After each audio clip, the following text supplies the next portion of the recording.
So, have you ever been disappointed?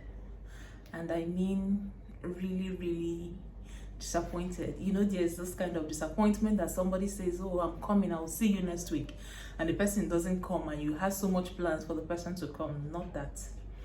I talk about disappointed from a high expectation, an expectation that has been built over a long while, where you had so much hopes based on a relationship.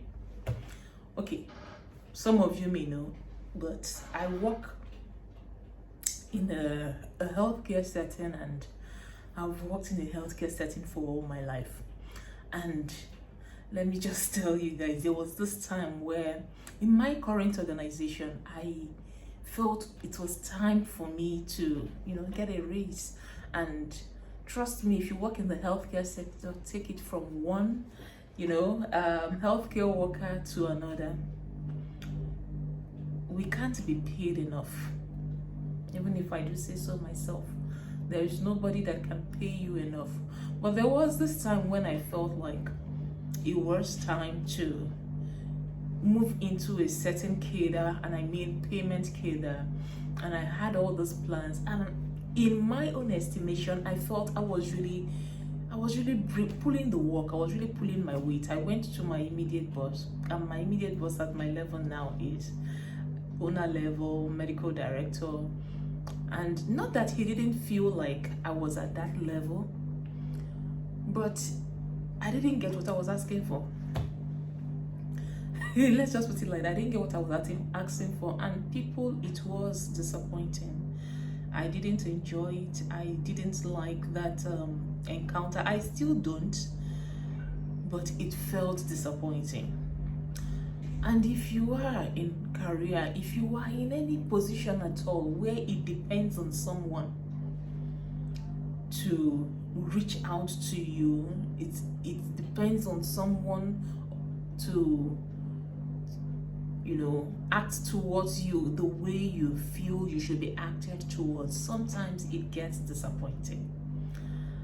And I remember feeling different shades of disappointment until I got to this knowledge, and that's what I want to share with you. It has happened a while ago. I have taken my time to get over it, and I've taken my time to come to where I am really, and that's why I am at a place where I feel this can be shared with you. So the first thing is, why that high expectation though? Why place any man in such a position as to determine what happens in your life?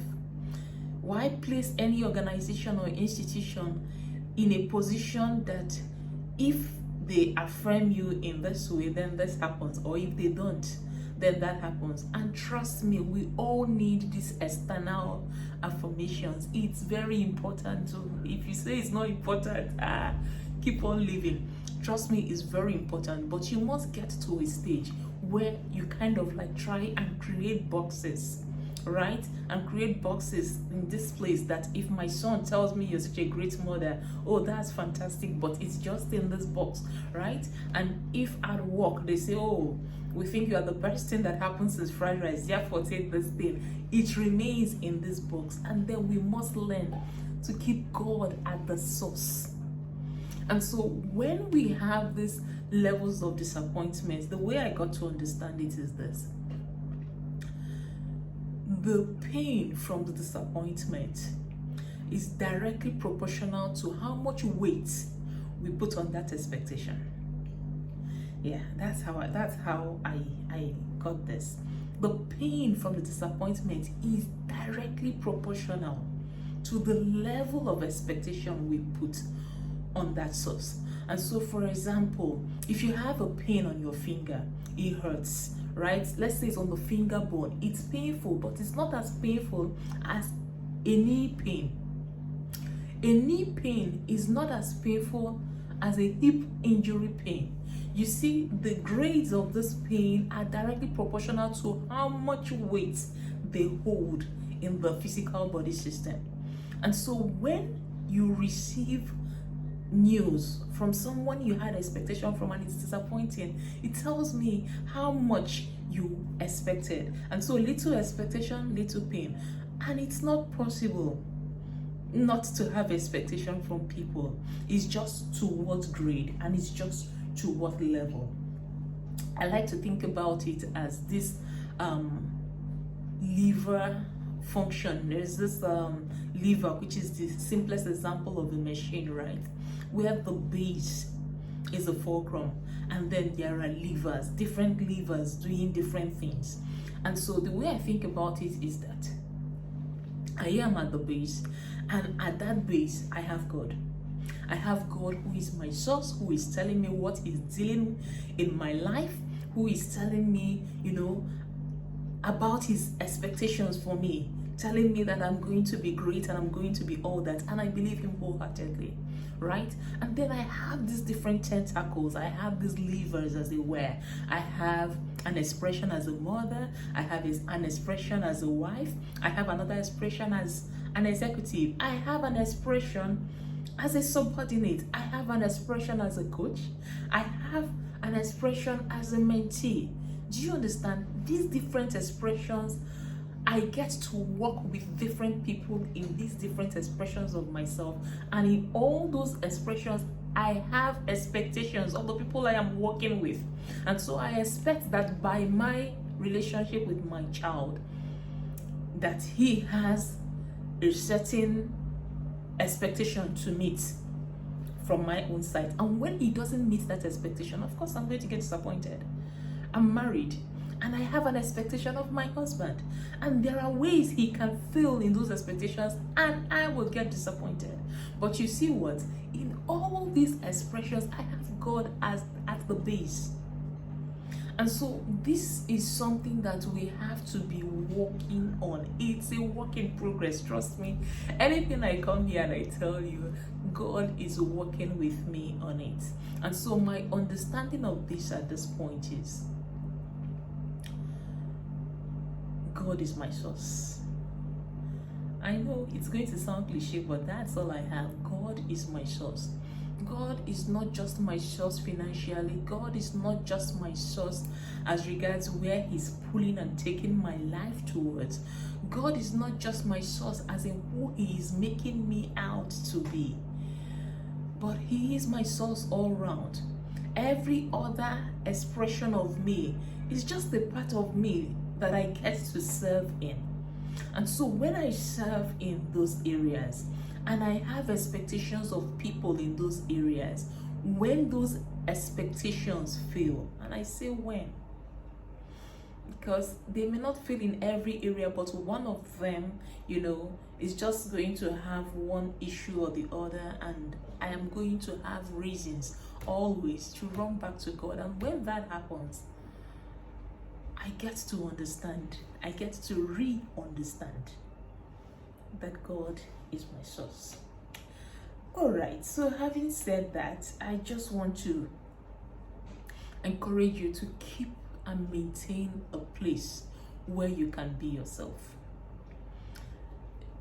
Yes, it's not easy if you have a busy work schedule, if you have to get back home and become something else to the people at home, if you have all these different expressions and you have these people to serve and to meet, after a while you forget about nourishing the inner you.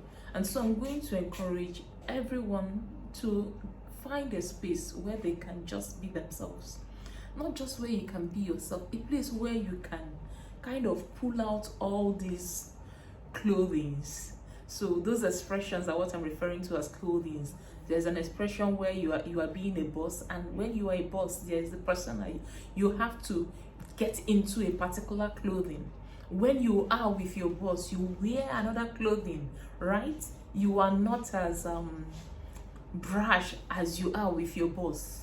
So when you are with your husband, you put on another clothing, but then nourish a place where you can just be you.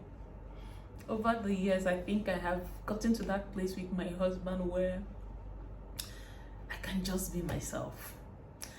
I have, there's little or no pressure.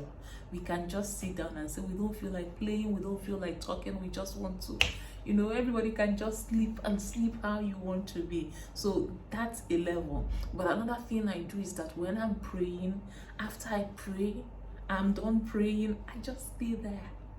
I just stay there because there is zero expectations. Like, I'm just listening to my own thoughts, you know, hit themselves around. I can ask myself, who are you if you are not a mother? Who are you if you are not an executive? Who are you? And in those spaces, I get to hold on to the core that is me. I get to recenter. Yes, I know this can be a bit theoretical if you don't get to practice it. But whenever I hit with a huge disappointment from any source, I ask myself those questions. Who did you think this person was? On what pedestal did you put this person? What idol level is this person representing that they are saying no means so much to you? I ask myself those questions and it helps me to recenter. And it doesn't mean that those sources cannot open up and start working again. It doesn't mean that great things cannot come through those sources, those same sources that are not working. It just means that in as much as I have and I maintain a level of expectation, if anything goes wrong from that source, it's like a finger pain. It doesn't hit deep. It doesn't mean that I don't give them all of myself. It means that I curate a space where I am not what I am to them. And so this helps me to recenter. Of course, you know, this is deeply spiritual, and I am speaking, I think, basically from a spiritual center. But honestly, we have to check the amount of trust we put in men, the high level of expectation, the things we expect even from our spouses. We have to check that we're not placing them where we should place God. That's my trick for handling disappointments. Because, hey, will disappointments come? Yes, they will.